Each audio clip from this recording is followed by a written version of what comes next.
What's good with you today? This Coach Hamm, aka Namaste Thug. I just got finished with an awesome workout with two sisters, and it just appeared to me. What's our relationship with ourselves? We won't allow other people to talk trash to us, or downgrade us, or even belittle us, make us feel smaller than the human. But how is our intrapersonal communication with ourselves? Intrapersonal communication. That's mean our internal dialogue with ourselves. When we was raised, we was taught don't talk to yourself and definitely don't answer yourself. But this interpersonal communication is very important because how am I speaking to myself inside my head? Will I allow other people to speak to me the way I speak to myself inside my head? That's a relevant question. What's my internal dialogue with myself? A lot of times we're working out, we're like, oh, I can't do this. Oh, it's going to hurt. I quit. That's our BS system telling us that we can't do something. If we believe it and stop right there, we would not push through and get that involvement that we need to come with fitness. Not only that mental fitness, but that spiritual fitness. Are we able to sit with our feelings of despair, of homicidal thoughts, I want to kill myself, with hopelessness? Can we sit with those thoughts and actually see what the lesson they have to bring to us? So our interpersonal communication is how we communicate with ourselves. And when a feeling of anxiety, a feeling of hopelessness, I just want to give up, the feeling of anxiety, that feeling of I just want to kill myself and be over with it, examine yourself and see what's triggering you to feel that way. Have an internal dialogue inside your head. Think about it with your mental mouth. Chew it up for a little while. Say, what if I did kill myself? How would it look? I am having anxiety. Where is that coming from? I do feel hopeless. What's stimulating that?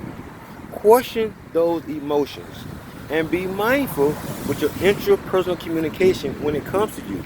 And you will be surprised the empowerment you will feel when you stop turning your back to those feelings and actually sit with those feelings and see what lessons they will bring to you. How do I know? I was very suicidal. I had low self-esteem. I didn't have confidence in myself.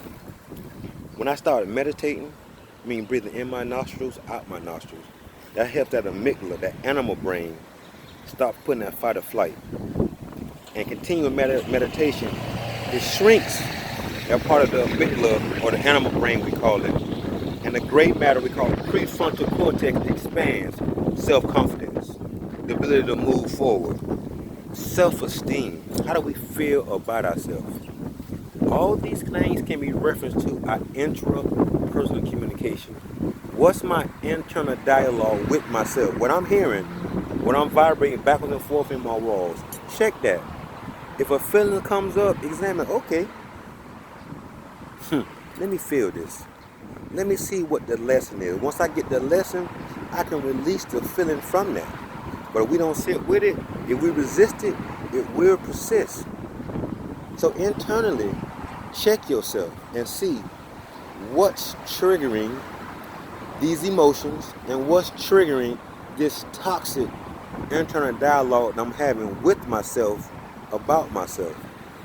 Observe it. Don't judge it. Gauge it. So when we judge it, we find ourselves guilty, and that intrapersonal communication, that internal dialogue, will become very negative.